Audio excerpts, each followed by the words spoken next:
Hey, good morning. Welcome to the Common Good Podcast. Glad to have you here today. We've already made it to June, so happy June 1st Day, which I know is not a day anyone celebrates, but it kind of feels like today we should. So happy June 1st to all of you.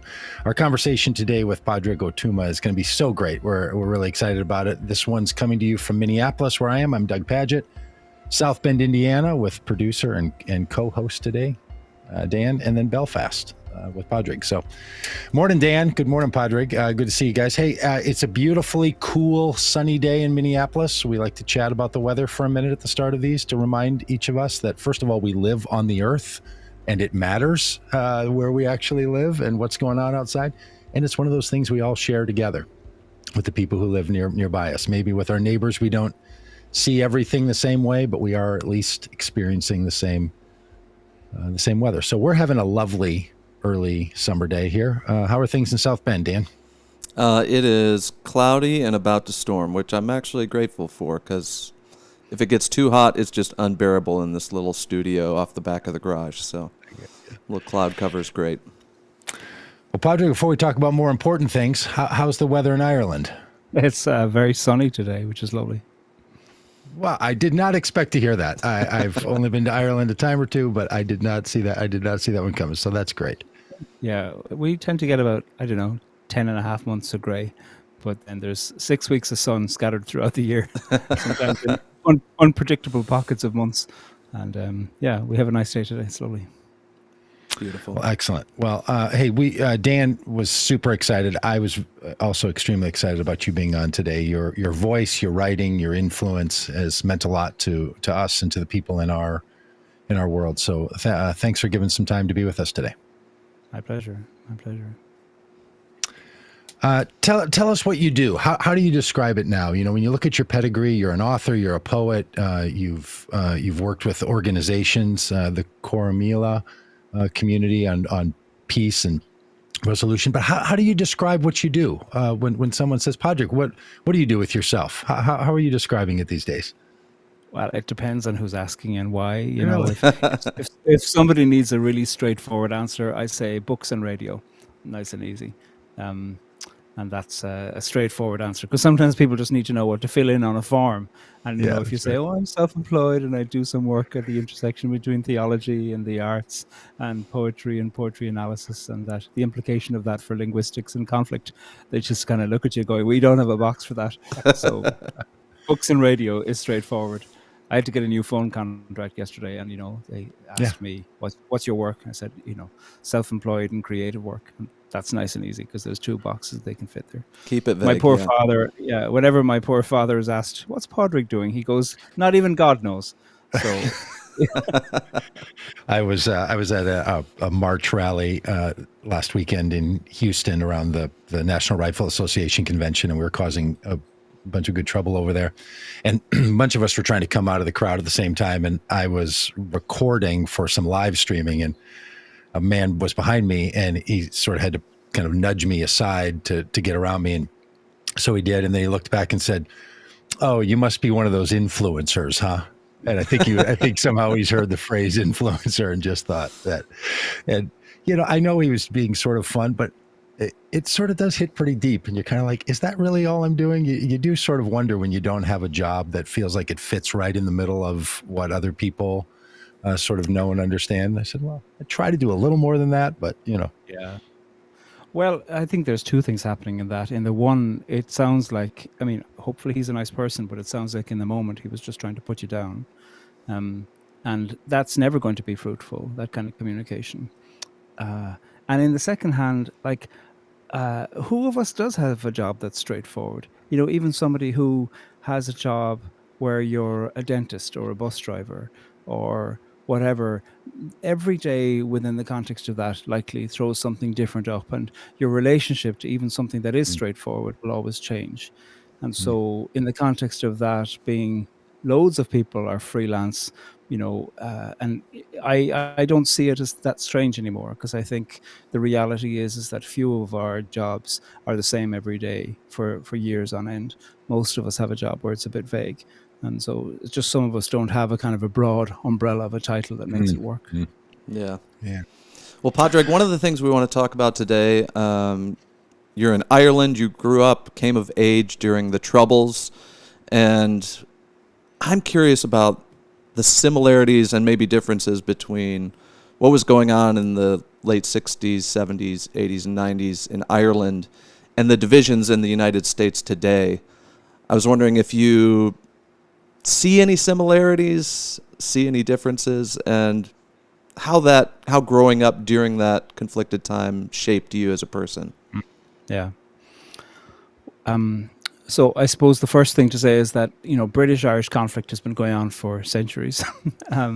And I grew up in Cork on the very south coast. So we were not experiencing what people in the north were experiencing, in the sense of that kind of sectarian divide, as well as the regular possibility of somebody being murdered in your family or yourself, or somebody in your street or in your city. So but I did grow up within a time, and it's ongoing, where the question about Britishness in Ireland is a very live question. That affects our language, that affects our politics, that affects the presence of a British border on the island of Ireland. And so, as a consequence of that, I suppose I grew up constantly aware of the weight of history in terms of how to read the present. And I think that is, it surprised me when I met people from England, for instance, who didn't know their own history, because growing up in a place where your entire culture has been shaped by its relationship to an external, powerful, imperial force. Growing up in a place like that, you have to learn history. You have to learn, how did we get here? What happened? How did that all happen? What's our version of the past? What's our version of our borders? And so I just assumed that English people also paid attention to their own history. And it was to my complete shock to realize that that isn't the case. Even people who do history the whole way throughout secondary school kind of learned. A friend of mine who's a historian, she said ultimately, even at degree level, the basic assumption was that you'd learn about, and she's English, the basic assumption was that you'd learn about the Tudors and the Nazis, which is to say, British queens and kings, and then also World War II, with very little attention to empire. And that really surprised me. I'm always very reluctant, even though there are some broad levels of wisdom that you can apply from the learning about Ireland internationally. I'm always very reluctant to ever imply that that's a template. I know that's not what you were asking for, but there are no templates from one place of conflict to another, because you need to, you need to look in such broadly. In some situations around the world, it's really clear there's an aggressor and a victim. In other situations around the world, you see that there's victim against victim, and they're levying whatever power they have. And so the implication that one place of conflict can automatically be a template for others can cause more pain than you'd want it to cause. And where you'd want to alleviate pain, you're actually creating it or deepening it.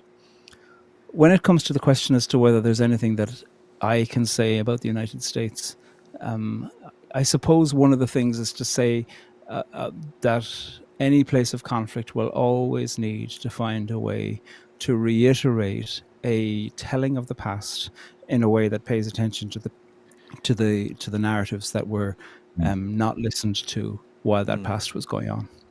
And so it seems utterly necessary to me, when it comes to the question of the United States, that history curricula in the schools, I don't just mean one book in the library, I mean the actual foundational history curricula, needs to be informed through both an Indigenous and an enslaved point of view, so that those voices are not the occasional, oh, by the way, here's the version about how they'd say it, that it would speak to it there. That even like the beginning points of history are always defined by those with more power. And so the question really as to when did the United States begin? What are its names? If you start with Christopher Columbus, you're starting in the wrong place. I'm saying something that's very obvious, but I am saying it from the point of view of thinking any place of conflict will always, one of the first items of conflict is, where do you begin history? And if you only begin history from the point of view about when a particular conflict was visited upon a population, well, then you're doing a few things. One, you're implying there was no history beforehand.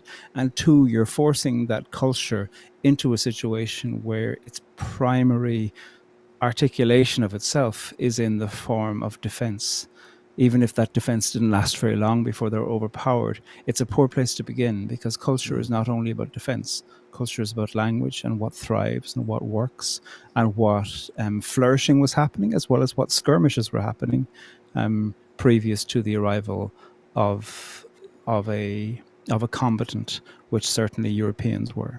And so in the context of that, I suppose what we know about the necessity of finding ways to tell history here, I think that there is something really important in all zones around the world where there is contested stories of the past and where Indigenous voices have been deliberately not listened to and deliberately not included when it comes to the telling of history. And the studying of history. I think that's really important, because that says something today. It does something that the Russians call ostranение, defamiliarization. It's like pulling the carpet from under you to realize, oh wow, Europeans aren't the center of the story. Okay, they were a terrible interruption, but actually let's talk about what was flourishing first. And what we need is the defamiliarization of European voices to see themselves as center stage. I say that as a European. Yeah, that's so helpful. Thank you for that. When someone talks about history, they're really talking about stories that we tell. You addressed this really well as a reference to that TED Talk you did. But this idea that we're telling a story, like literally embedded in the word history, right, is that there's a story that's being told. And rarely is there only one story being told at a time. There's always more than one thing happening at any given time, and they relate to each other and they interlay with each other, and they're sometimes competing with each other. If we were to, today when we go to talk about the story of what we did in this conversation, just this little microcosm, we'll talk about maybe what time we came on and hit some highlights of what we talked about, where we came from. But there's a whole lot of other things going on, right? We're all part of multiple stories. Dan has a plumber at his house that's also working in the background, so he's got that piece. And, I've got a bunch of tech stuff going on, and somebody ringing my doorbell in the middle. And you're in one time zone, and I'm in another. Dan is in a third. Like, we're all in these different places. And one of the things that I think some of us struggle with is which parts of which stories are told and which parts are left out and which parts are emphasized in the order that they go in. And in some ways, poets and artists and theologians and all the work that you do, in some ways you're working with those stories as if they're pieces of a medium to try to put them together in a way to say something additional. Is that right? Or I don't know. Any thoughts about that? Well, you're right that at any one time there's many stories happening. I'm always interested to know, A, what stories people choose to tell and what stories they choose to keep private. But the word choose is really important in there, because to make a choice you need to be free. So another level of that is, what stories are they allowed to tell and what stories are they not allowed to tell? And so in the context of this, you've got a free choice of privacy or disclosure, but you've also then got perhaps an imposed choice about what is permissible and what's not. And that, I think, is a really interesting way to ask about the questions that we tell. And then I suppose there's another level about the stories that we're in, but that we don't have the words for yet. Like, there's a nice idea that, with the internet, suddenly everything's accessible, but that's not true at all. We're full of mystery for ourselves, and half the time we don't know what's really going on. And there will be a story about today or about this season of my life that I'll probably only be able to tell in 20 years' time with reflection. So that's another level, the level at which we are mysteries to ourselves. And I suppose partly where for me the overlap of theology and conflict and poetry from is the level of inquiry about all of that. I don't feel the need that I have to tell stories, but I'm always interested in who is denying me the possibility of telling certain stories. And that is that then brings us to the overlap between story and choice and power. I'm gay, and for a long time there certainly were many stories that I wasn't allowed to tell, and that caused all kinds of levels of internal oppression and suppression that taught me a lot about how some communities that say they're welcoming operate, which isn't to say that they're totally not welcoming, but they're welcoming of only certain experiences. And if they want to welcome other experiences, they want to dictate the terms within that. Like one time I was invited to speak at a conference, and somebody said, "We'd like you to talk about perhaps some of the real suffering that's been involved for you as a gay man." And I said, "Why? Like, why do you want me to only be a victim? I'd like to talk about the gift of being gay." And they were like, "Oh, no, people wouldn't cope with that." And so here we see an example about the ways within which power can operate itself. Who is it that's dictating to say, this population of people, we really want to hear a heartwarming, heartbreaking story about how you overcame oppression? And to go, well, what if I just tell you a story that I want to tell that doesn't fit into the hermeneutic that you want it to fit into? And in the context of this is where you see theological studies really, really helping, paying attention to the dynamics of what it means to be alive in the world today, where there are powers operating. And when you use the phrase story, some people only hear that and think someone's going to start with, did I tell you the one about, and they've got sort of a beginning and a middle and an end or whatever, it's like a telling of stories. I feel like in all your work, you're using story both in that way that we should do that and talk about the time that thing happened, but also taking facts and taking information and data and how that's all put together is also a part of a storytelling action. And sometimes people don't recognize that, and they think, oh, look, let's just stick with the facts. Or, currently in the United States, because of COVID responses, people are like, let's just stick to the science and not all the editorial around it. And when you sort of understand how story works, the most basic data and the most simple facts that are being aligned in a certain way and told in a certain order are actually part of a story frame. And so can you say a little bit more about the power of story that's not only the stories of people's experiences as we most typically hear of it? I like the questions you're asking, Doug. So, like story, as did I tell you the one about? They're great. You remember them. They're possibly entertaining or heartwarming. They can sometimes be perhaps just a useful anecdote. And what's happening in stories that are saying, we are thinking about climate change, and let me tell you what's happening on the island of on one of the islands of Guam today, and to just focus into the particularity of that with facts, with information, and with saying, here's one person to whom this is happening on a daily basis. That is a way of using story to highlight something that's much bigger. Elizabeth Bowen, a 20th century modernist writer from Ireland, says to turn from everything to one face is to find oneself face to face with everything. And in the context of this, we see the extraordinary potency of allowing ourselves to pay attention to a story. And then the question is, which story is selected? Do we want to tell the story that makes people comfortable or uncomfortable? Do we want to tell the story that fits into a current delineation of us versus them? Or do we want to tell a story that doesn't fall neatly into that at all? A story that kind of disrupts. I was listening to This American Life yesterday on a drive, and they repeated an episode about a family who had lost a daughter in a 2012 mass shooting, I think in Colorado. She was going to the cinema to watch Batman.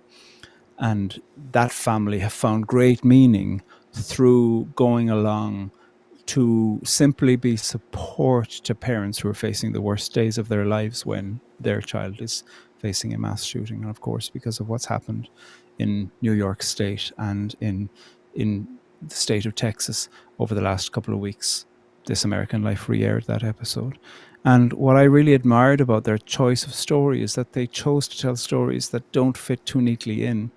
The family whose daughter was murdered They believe in having guns in the house, but they also believe in really, really careful vetting measures, so they don't fit in too neatly to one side or the other. Mm-hmm. And I think what I think the choice of that is doing is paying attention to say we want to undergird the idea of that it's for versus against, and propose that actually there is a population of people. In fact, you could argue an enormous percentage of the population of people, perhaps 80% of the population of people, are not disrupted by the idea of saying, let's make things safer, rather than only defining things by the absolute for and the absolute against.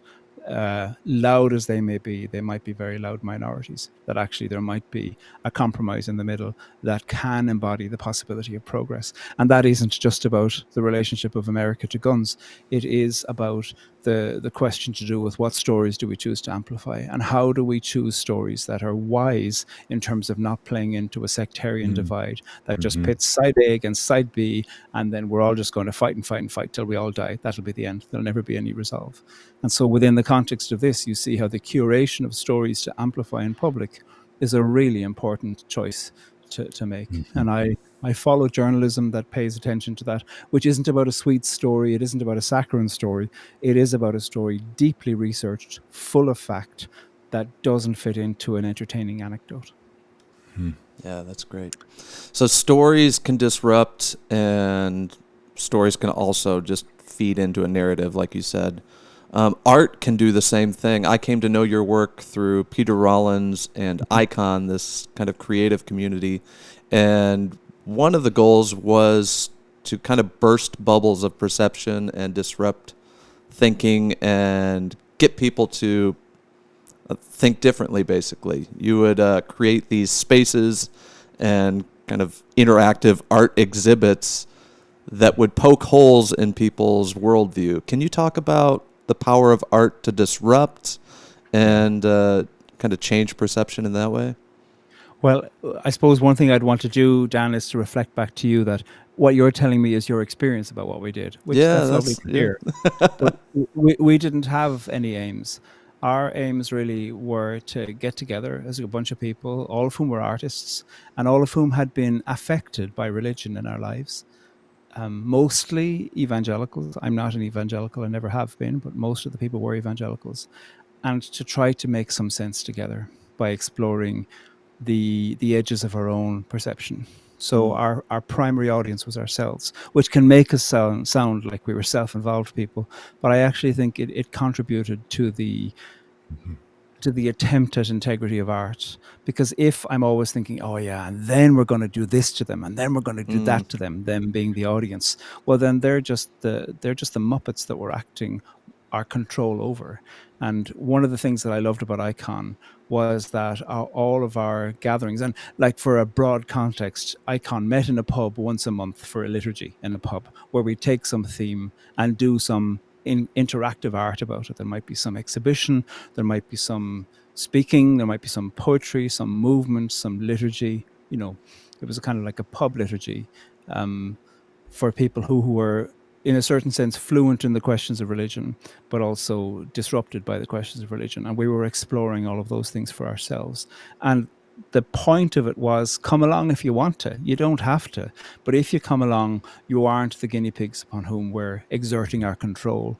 We're inviting you into saying, here's how we're disrupted. And if you want to keep coming along, great. And if you want to stay coming along, fantastic. Get involved.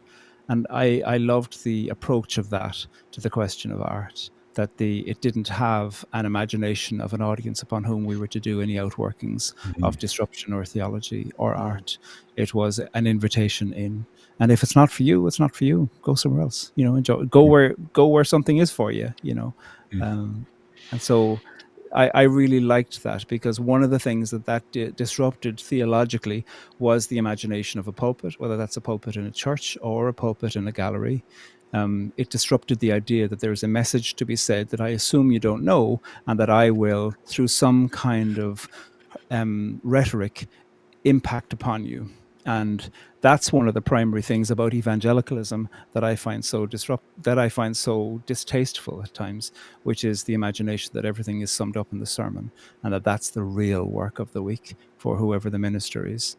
And what I loved is to say, come into the explosion of our own lives and let's talk together as people who are saying, what do you see and what do you see? So that's what I would say the one of the artistic statements of Icon was. That's great. Well, it was a We- real we- lifeline for me. I was a worship pastor in an evangelical church and just sort of stuck in that world. And what you were doing was really eye-opening and great for me. So thank you. Well, Yeah, and I'll just reflect on that we were in similar spaces at similar times here in the U.S., and then a lot of us have met and become friends and stayed together over a couple of decades, because that was 20 years ago, right? Yeah. Maybe 20 plus years ago. And me too. And I think back, I was at a community called Solomon's Porch here, and we were pursuing our own narratives of these things. And now I look back on that, and it was 2 decades ago, and we were younger people at a different time. And I'm sort of mixed with, man, I miss that so much. And I don't have anything like that now. Even that thing that we were doing early days didn't hold very long, because those experiences start to change you to a point that you're just not doing that anymore. But now I look back and I think, if I were to stroll into the things we were doing 20 years ago at the age that I am now and the social location where I am now, I'm not sure I would understand what we were doing back then. Like it was really in the moment, right? And in a time, and I don't even know how much it carried over. On the other hand, other people like Dan is doing with you, or doing with lots of movements from 2 decades ago, where their experience with it is something more contemporary now, and they're looking back on that time, and then it's replaying itself in their lives in ways that are impacting. And so I'm interested in your thoughts on that. And that's also kind of what history does, right? When you retell a story from a previous time in this context, it comes alive again, and it starts to have its own power and effect now. History isn't only talking about what was, and storytelling isn't to say something that happened in the past and, too bad you weren't there. It was really great for those of us who were. It has a present function to it. And that's kind of mysterious to me, just that human reality. Yeah. I'm just wondering what your thoughts are on that. Well, what you're saying really is something about the question of time and what the nature of time is, which of course we don't know. It's a mystery. What is time? It's completely confusing. But one of the things we know about time is that we experience it. And so therefore time is experiential, and the subjectivity of the experience of time is really important. And I would like to think that the era for when people were able to ask questions that interspersed their own life, their cultural life, their religious life, and their political life, that was a moment in time 20 years ago. But 20 years ago, people were saying, here, listen, there was liberation theology in the 60s. And before that, people were saying, here. And so in a certain sense, while I wish we could achieve, and of course we make incremental movements forward, the process of paying attention to how does a guiding text, whether that's a constitution or a scripture, how does a guiding text influence the way we live our lives today in safety? That is a continual repetition that we keep on coming around to, and the impulse to do that can often make you feel like you're alone. You're the first ones doing it, but with time, I think, comes the realization that, oh wow, that's what was happening in the 60s with liberation theology. Yeah. That was what's happening in the civil rights movement. That was what was happening with the suffragette movement. That was what was happening with the movements for independence, with the collapse of the British Empire, particularly in the 20th century, that all of these things were motivated by the wish to pay attention to founding documents, whether constitutional or scriptural, to pay attention to that and to say, we want to reframe that. And that is one of the things that gives me hope. One of the things that doesn't give me hope is the way within which you can feel like we're the only ones doing it and we're the first ones to do it. And therefore you can think anybody older was wasting their time all the time. No, they were doing the same thing. And they were creating the platform upon which the next generation can do the next thing, and the next generation can do the next thing.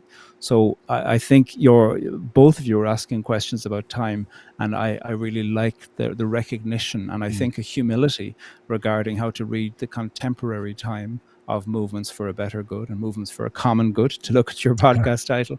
I really like recognizing that that is contemporary as well as historical. You tell a story in your TED Talk of someone you were teaching, and this person asked you a question, and it's sort of humorous. It's this person that says, why, and you can tell the story if you want to, if you don't remember it. I just listened to it. Okay. And there's something I think powerful about that story, if you would tell it again, that I think we're experiencing in the United States right now. And I would like to reflect our experience and hear your comments about that one. And that is what this person describes in the story seems to be something that people in the United States would say, well, of course we wouldn't be hostile against someone because of the nation they're from or the religion that they are a part of. We wouldn't do that. But politics is a choice. And so when I'm going to see as my enemy this person with a different political agenda than I am, it's because safety is at hand. If they get their way, people are going to be hurt, and they could simply choose differently. So I'm going to think differently about people who choose an idea to hold versus people who are part of a community or an identity or a culture. So that wasn't a very good way to ask that question, but because you know the story and I know the story, but other people probably don't, that the person told. But I don't know. Can you just... Well, so I used to be a school chaplain, and there was a girl who used to be part of the chaplaincy. She was about 11, and one time in a session with a bunch of other students, she said to me, "I've got a question, Pádraig. Answer me this." And I think she'd make a great lawyer. She was really good at laying out her premise and then building upon a premise and then coming in with the question. So she said, "God made us all, right?" And I mean, I wouldn't really go along with that statement, but I knew that she was just establishing the premise. And I said, "Grant." And she goes, "And God loves us all, right?" I said, "Yeah, Grant, okay." She was building up towards her, tour de force of a question. And then she said, "Answer me this. Why did God make Protestants?" And I thought this was hilarious, such a great question, and such an Irish question, because the question about Protestants really isn't about theology. It's a question about Britishness on the island of Ireland, which isn't to say all Protestants are British, but certainly history would lead you to understand that Protestants and Britishness were a way within which British identity in the island of Ireland was manifest. And she was a great footballer. So I said to her, "Look, I know lots of football teams filled with Protestants that would be delighted to have you on their team." And she was like, "Really?" I went, yeah, totally. And then she went, "Wow." And then she goes, "What about French people? What God made them?" Ireland had just been beaten by France in a football game the weekend before, and there was some question as to whether the final winning goal by France was allowed or not. Anyway, the goal was allowed, but of course all the Ireland fans were like, no, it was a foul, and she was clearly on that side. So partly I loved her imagination, that there were all these different gods that made different populations of people. I thought that was magnificent.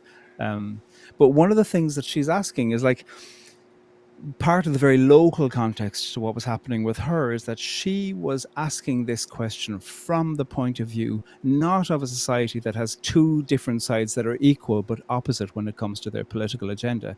She was asking this from the point of view of saying, I'm a Catholic in the north of Ireland. We don't have Irish language rights. This state in Northern Ireland was established as a Protestant state for a Protestant people. She was asking this from the point of view as an inheritor of an identity that said we have been marginalized and systematically excluded. So one of the things she was asking was, why did God make people with power who enact power in the way they have? And that's an interesting question.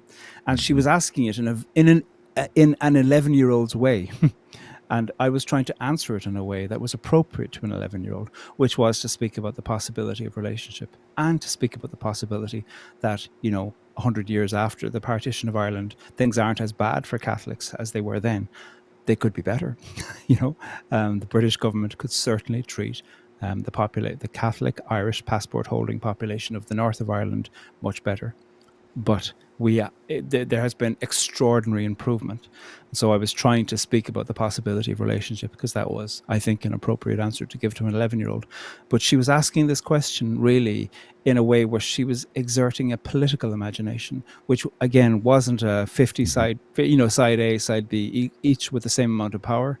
She was asking it from the point of view of saying, why would God make populations of people who exert control over other populations of people? And that is a beguiling question, and a question that pursues the world. We think at the moment about Russia and Ukraine. Why would God make that? And that, I think, is a theological question and an anthropological question that we continue to ask. Yeah, and you make a comment in that presentation where you say these were the stories given to her, right? So now she's trying to make sense out of these stories and trying to piece them together. And that's a powerful thing, because we can tend to think it's easy to judge our own narratives and to be hard on ourselves about the way we view the world, and to not give ourselves the grace to recognize that we were given a set of stories and explanations about the world, how it works, who we are, how this all operates. And that at some point we recognize that those stories are at best insufficient. Maybe we're deliberately harmful. We start to take apart the authority structures that gave us these stories. And then what do we do? Because we still end up living in a place where there's people with competing stories. And as sad as it is, tends to be that one or some are going to win over others. And then what do we do? And how do we not just end up with an enemy narrative in this, or with a perpetrator and a victim and a hero story? Sure. And it's a complication. One of the things you're implying, I think, is we all have inherited implicit biases. I think that's probably true. We also have inherited implicit insights, and she did, certainly, because she was trying to ask a question, because she had heard a question, she had learned the question from a family that were part of a community that had been systematically oppressed. And so it wasn't only sectarianism she'd also learned insight. And that was coming out in an 11-year-old's way, but she knew something and she was asking about it. And it wouldn't be sufficient just to say, oh, that's cute and you're sectarian. But it also isn't sufficient just to say, oh yeah, this is the way it was set up and it'll never improve. Somehow what we need is something that can pay attention to things have been improving incrementally. And you need to pay attention both to your implicit insights and to your implicit biases that come along with that. Because oppressed people can oppress other people. That is a terrible truth that I wish weren't true, but it is so true. Look at the history of the Irish. We have been treated so poorly through empire. And then you look at the mid-1800s as a result of that atrocious thing called a famine, which wasn't a famine. When you look at this massive migration of Irish people to so many parts around the world. And in so many instances, Irish people joined in the dispossessing of indigenous people around the world, and joined in the continued enslavement of enslaved people around the world. And so the idea that Irish people suffered, so therefore we are the friends of the suffering elsewhere, that is something that history is not kind to, and history really dismantles that imagination, rightfully so. And I think Irish people have to pay attention to the reality of that. And so it is a lovely world where victim and aggressor, one is lovely, one's terrible, and therefore it's easy to choose which side. In the context of people who've been oppressed, there is still going to be the question as to how, within the context of having been oppressed, do we pay attention to the calls of justice and accountability and solidarity within our own community and within our own identity? How do we manifest the very thing that we say we are opposing in treatment of us, and make sure that we are demonstrating the kind of thing internally that that embodies the very future we say we wish to pursue? Yeah, I know we have other things we want to get to. You made a little side note there that in the Irish history, and it's become a big piece of the American history, that there was a famine, something called a famine in Ireland, but it wasn't a famine. I've only ever heard of it as the potato famine. That seemed important to you to note that the story's been told that way, but there's another way to understand that. Is that worth you telling us about? Well, I'll try to do it quickly. I mean, so the Act of Union was put onto Ireland in 1801, which made Ireland part of this thing called the United Kingdom of Great Britain and Ireland. That wasn't a democratic process. Of course it wasn't. Ireland became known then as what Britain's kitchen garden. So Ireland, an agricultural place with a huge rural population. Dublin was a tiny city, a big town really, just 250,000 out of 8 million of a population on the island of Ireland. So Ireland, by the time the 1840s came along, was producing, I think it's 60% of the corn and 70% of the beef that was being consumed in Britain. So ships were going all the time to Britain. So hence Ireland being known as Britain's kitchen garden. And there was this was a huge amount of an impoverished population who were peasants on their own land, who had to pay rent for their own land, and were entirely potato dependent, really, in terms of the crop. And over the few years leading up to 1845, there was a potato blight making its way across Western Europe. So it was known that it was going to come to Ireland. It was known with years of knowledge because it was moving westward. And so there was an appeal made to the London government to say, can the food that's going to Britain be used to support the population of Ireland? And there was a letter written by the Prime Minister saying, no, if there's fewer Irish people at the end of this blight, well then so much the better. 1 million people dead and 1 million people gone in 3 years. That is not famine, that's choice. And so I'm never content to pay attention to the word famine, because famine is usually some kind of natural disaster that is exploited for the purposes of people who want to be benefited in some way. And so to call it a potato famine is to utterly imagine that this was of natural occurrence. It wasn't. There was plenty of food to feed people. My great-great-granddad was 7. He was born in 1840. Irish speaker. His family in 1847 went to a local Protestant soup kitchen, which meant that you had to convert to Protestantism in order to get soup. And he lost his parents and his brother during that time. Never saw them again for the rest of his life. Presumably they're dead, buried in a mass grave somewhere in West Cork. Now, he was brought in by a Protestant schoolmaster who taught him English, because he didn't speak any English, and who never tried to convert him, which I'd love to. I'm looking at the moment to try to find the name of this Protestant schoolmaster. So there's a great story within the context of this that does disrupt some of the imagination of Britishnesses and Irishnesses and English language and Irish language. However, the broader context of it is to say that there was no need for this famine. And you mentioned there that tends to inform the way you hear the phrase famine used today. Do you tend to feel that? Order, anything. Who's calling it what? This is, again, the question of story. Who is defining where the story begins and the story ends? Who is calling who a rioter?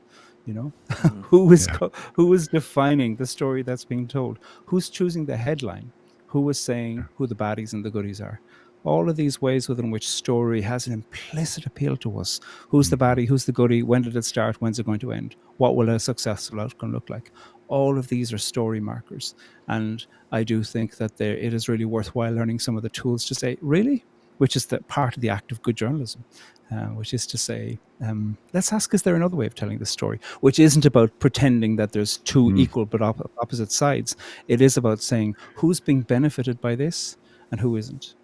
Here's a metaphor that I find helpful when it comes to this, is to take a metaphor from theatre. So when you go along to see a show, a play, there's what's happening on the stage, okay? And often conflict is played out as to what's happening on the stage.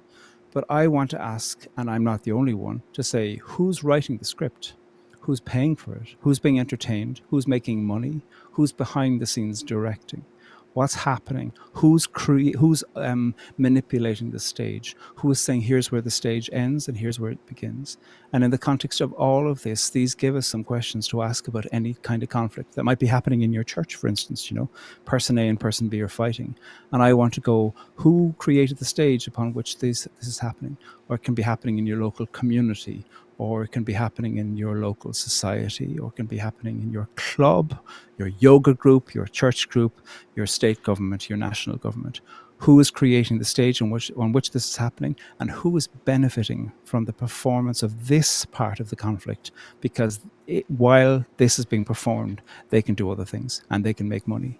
And here is what I always want to ask, is to think the stage is bigger than the stage that we're seeing.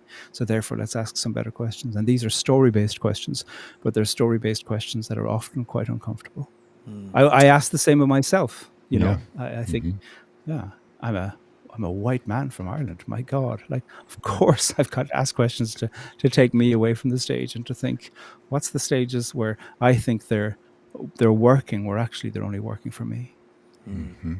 What I would imagine you, as you've shared these kinds of ideas publicly and interpersonally, some people are like, yeah, but Pádraig, you're just making it so complicated. There's some things that just aren't this complicated, right? And we all sort of hear that. And I think about in a story that made international news, so maybe you know it, that when there was a group of Nazi sympathizers in the United States organized a rally in Charlottesville, Virginia, and that led to the death of Heather Heyer by one of those people who she was struck by his car. And it was called the Unite the Right rally. And the president of the United States at that point, Donald Trump, came out and said, hey, there are good people on both sides. And people, justifiably, including me and others, wanted to put down a marker and say, what you're doing there is sending a message to these people that you think they're good people. Someone could argue that what he did there is something closer to what you were describing. It's more complicated. There were more people in the group. There were lots of stories going on. This was a coalition. There's not just one thing. So can you just talk about how in practical moments of crises, and you can take that and just extrapolate it over to many places where there's something in us as people of all kinds, it seems to me, that just want at times to be like, look, this one's not complicated. Yeah. How do you talk about that? Yeah. Well, see, here's the thing: is I think it is complicated, but not in the way it was being put across. Saying there's good people on both sides isn't complicating it. It's actually trying to make it like, I wish you had had a public voice at that stage that in that role was speaking to complexify things, but that wasn't what was happening, because part of the complexity of that has been saying people have been sold a lie to say that the idea of freedom is hampered by the idea of accountability and paying attention to your past. And that's the lie. And so I would really like complexity to have been brought into that, but it wasn't. Actually, what was being brought into that was terrible and dangerous simplicity. One of the questions that I think always has to be asked when it comes to the question about how we act in public is to pay attention to the question of impact. Usually when I do something wrong and somebody says to me, hey, Pádraig, that was wrong, one of my first instances is to say, oh, but here's what I meant, okay? To speak about my intention. And even when my intention makes a lot of sense, I think part of the art of growing up is to realize no matter how good my intentions were, actually I caused deep harm to the person. And I have learned to say, look, I had all kinds of readings of my intention, but I'm not even going to say them to you at the moment, because what I'm hearing is that the impact of what I did caused deep hurt, and that's true. And that is complicating the story I tell myself, because it's to say who gets to define the impact of the story is not the person who wasn't affected by it, but the person who was. And in the context of things that happen where somebody loses a life, what you're looking for is to say, there might be 10 ways to tell this story. But what we know is that what we really need to do is to pay attention to the one where somebody is dead and they are not alive. And if we can't cope with that, well, then we're being led poorly. And we're being told that anything that questions your telling of your own lovely intention, that is an attack. And it's not. It's actually an invitation into something called accountability, which is also an invitation to something called citizenship. And that, I think, demonstrates the kind of complexity that we're looking for, which is to allow ourselves the complexity of asking ourselves questions about the stories of power that privilege us but don't privilege others. And I think we're all capable of that. I don't think that one community is better or worse than this and the other, or one side of the political divide is better than this or the other. In fact, if I was to speak broadly, I actually think that the right tends to be far more tolerant than the left. I think the left will absolutely rip its own apart like that, delighted to do the very work of your detractors for them. And so I don't think that this is something that makes anybody feel easy. It's difficult for everybody. And in the context of this, therefore, I think what we need is leadership that's willing to do it to themselves, and therefore to say, this is not an attack on your freedom or your integrity. This is actually a demonstration of your freedom and integrity to be free enough and have enough integrity to ask the question of, is the story I tell about myself causing the death of others? And if so, how therefore do I begin to imagine a different kind of embodying of that? Wow. So good. I get, to overly simplify it, and that initial phrase that you said, I don't know if you said this or if I made these words up in my head, simply to declare that something is complicated is not recognizing that it's complicated. That's kind of an act of simplifying, like, hey, nothing we can do about it. Things are complicated, right? Yeah. That's a way to sort of pull yourself out of the story and just say, like, hey, it's, a lot going on. It's real complicated. Yeah, a lot going on. Whereas if you said, look, there's probably 15 different ways to tell this story, but actually today, in the midst of these 15, somebody's dead. So we're choosing to analyze this story through the lens of the fact that someone's dead. So here, we're going to do this, and in light of this, we're going to make some proposals for policy, and we're also going to make some proposals for safety, and we're also going to make some proposals for education, because this. In war studies and in conflict studies, one of the things we know is that the most potent time for making decisions about peace is right after war. Because right after war, you go, look at what we've done to each other. It's not say, oh, let's wait until the dust settles, and let's wait until this, and let's wait until the trauma's all gone, and all of that. It is to say, we know things in the wake of terror that are true. And one of the things we need to know is to how to pay attention to the truth of those, and not wait until the shock is gone, and in order to be able to say, oh, look, there's 20 different ways to tell it. Because there are hierarchies of imagination about how it is that our lives impact each other. And there are hierarchies of evidence about how our lives impact each other that are profoundly present to us in the wake of some of the most terrible things. And war studies and peace studies know that peace treaties that are built right after the cessation of war tend to be really brave in what they imagine a population is capable of. The serious question is how to sustain that in the years afterwards when people begin to forget. That's good. I'm sure people who are listening are thinking, God, I want him to say some more about that. Are there places where you've said more about these things? Like if someone's tapped into one spot earlier and they thought, oh, I bet he's said more about this in other ways, and I'd like to keep listening to that. Well, it's more that I'd point to other people who are saying things much better than I am. So I think the U.S. Institute of Peace, based in Washington, D.C., have got some great items of research that are really worthwhile reading. I would also point to John Paul Lederach. I think he speaks very wisely about questions to do with conflict and peace. Do they say that with an appropriate Irish accent that somehow makes the English, the American English ear sort of open up and receive things as truth, as if the very whisper of God? Good to hear things in multiple accents. Because that helps. That helps a lot. Yeah, that's great. Well, you spend a lot of time thinking about the dynamics of group conflict and peace and reconciliation. And you're also a poet. I'm a songwriter, and I have my own reasons for writing songs. Sometimes I just can't not write. But I'm curious about why poetry for you, why art for you. Sometimes I feel like putting out a song when the world is burning is silly or useless. But why do you continue to make art and make poems? Well, I'm really interested in what you said there, Dan. Sometimes you can't not write. I'd love to hear it. Can you say something more about that? Because I think it's said so beautifully, and I believe you. Why is it that you can't not write? Or maybe there's not even an answer to it, but can you say something more about that sentence? I think it's trying to put language to emotions and angst that I have trouble articulating otherwise. So it's just trying to pull that thread until something comes out. And honestly, it'd be way easier if I could just not worry about finding the perfect word for whatever song I'm writing. Yeah, just can't stop. Yeah, that's lovely. Yeah, and what I like about what you're saying is that there is a sense of discomfort in the artistic impulse too, that it isn't first about putting something out to make an album or to make a name. It is about somehow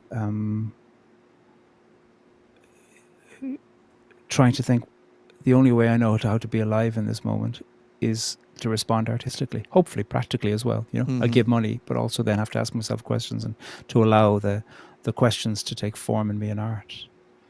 I'm a product of Irish society. Like when I was in school, we were learning poems off by heart in 2 languages, English and Irish, from the age of 5 to 17 every week, 2 different poems.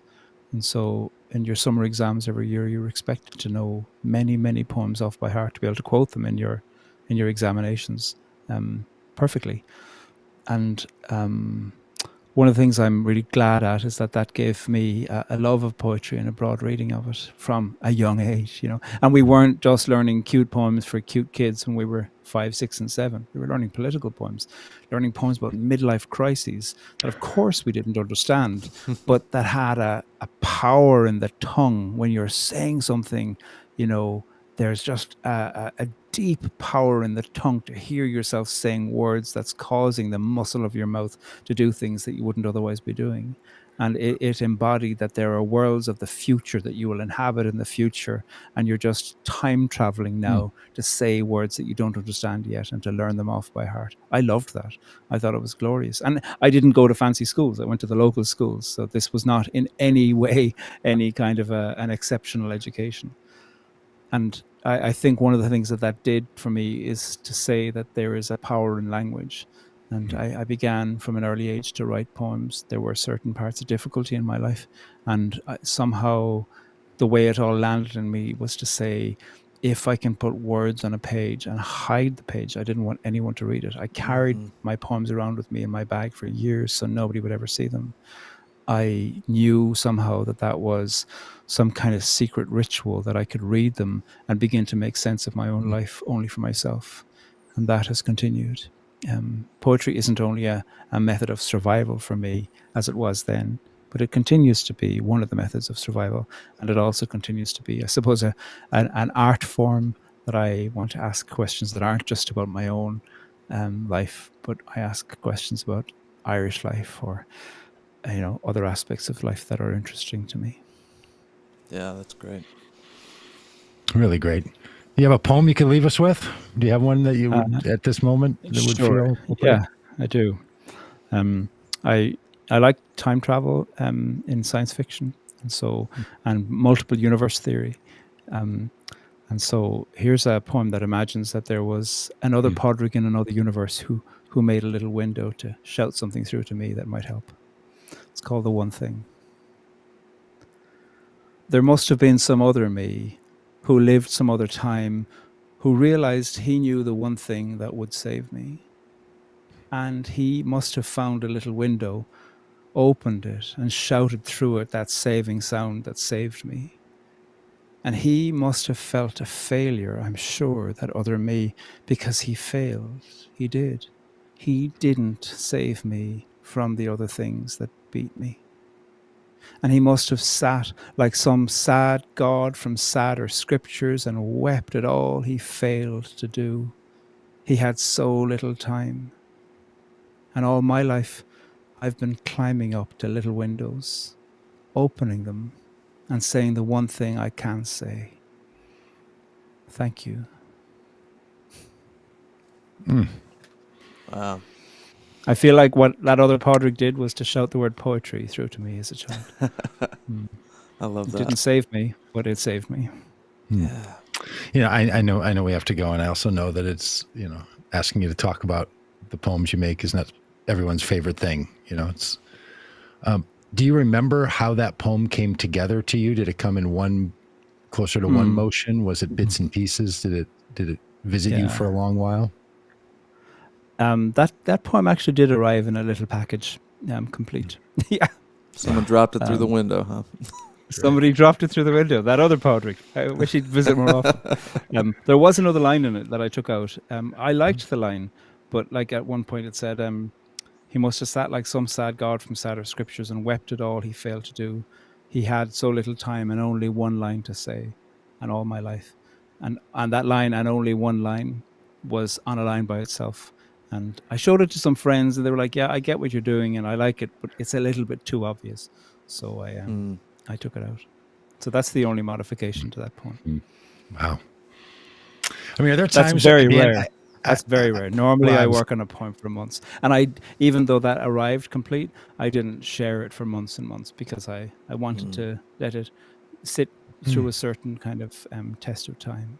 Yeah. Do you recall the first time or two that you shared it with someone and what that felt like and how did that go? Yeah, the first two people I shared it with, Raymond Antrobus and Marie Howe, both said, yeah, it's lovely. Get rid of that one line, though. Come on. Well, hey, thank you. Thank you for all the lines in that poem and for all the lines today. We really, really appreciate having you on the podcast and live stream today. My pleasure. Thank you so much. My pleasure. And we'll have to have you back on. We got some comments in the chat wanting to hear more about Corrymeela and your work there. So hopefully we can have you back on and talk some more. Anytime. Yeah, easy. Yeah. Nice to meet you both. Well, thank you. Take care. Thank you, Pádraig. My pleasure. Hey, and to all of you who stick around with us on these conversations, whether it's the Wednesday faith-related one or Thursdays, we talk with scientists and economists. We're going to be on with astrophysicist Paul Wallace tomorrow. Also pastor and professor and birder Paul Wallace, same guy, got quite a package of things that he does there, and all the other things that we do. Keep up with us over on our YouTube channel and over at votecommongood.com. You can see our activism and our work around trying to help people make the common good the voting criteria. And a lot of times that means having a new community around you that helps you do these things. And we hope that people like Pádraig and others, you start to feel like a part of your world. So is that good for today, Dan? Anything else? Great. Nope, that's it. That was a great day. All right. We'll Love see it. y'all later.